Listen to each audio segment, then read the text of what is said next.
We did our project on obesity. The main question is more government regulation the answer to the obesity epidemic? The first viewpoint on this topic is that government regulation is the answer to combating the obesity epidemic. The first article we used is the battle against childhood obesity.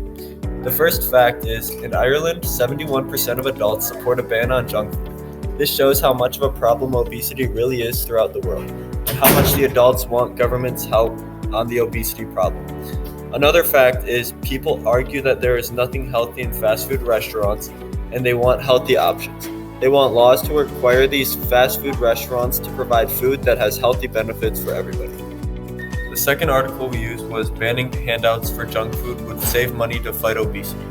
The first fact is, when a study was done to see what the effects would be if the government banned the use of food stamps on sugary drinks, it found that it would prevent 141,000 kids from becoming fat. This ban also says that it would keep 250,000 people from type 2 diabetes. The second fact is that people that receive food stamps often take in double the amount of sugar calories than people in higher income houses. This shows there is a direct correlation with poverty and obesity. This cartoon shows how people want to be able to make decisions for themselves, but in doing this, they often make the wrong decisions that lead to different health problems. So because of this, government should help regulate so people don't make the wrong decisions about their health. The second viewpoint is that obesity is a matter of personal responsibility. Article 1 that we use, people must take more responsibility for their obesity. Fact 1, a study this year shows that children of economically challenged parents are more likely to be heavier. Children are also more likely to be heavier than their wealthier peers. Fact 2, a recent study shows that people who don't like cooking tend to be more overweight.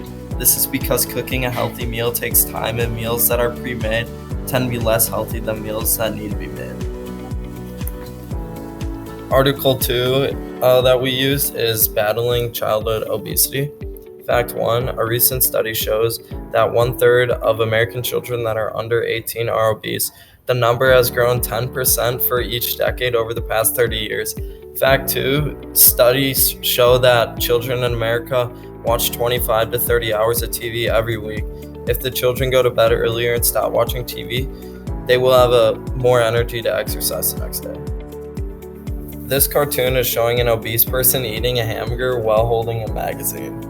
This magazine that he is reading says East African Famine. During 2011, the East African region went through a famine caused by the lack of food, which threatened the livelihood of 9.5 million people. This cartoon is showing how careless the man is as he eats tons of food, while East Africa would struggle to even find a meal during the famine.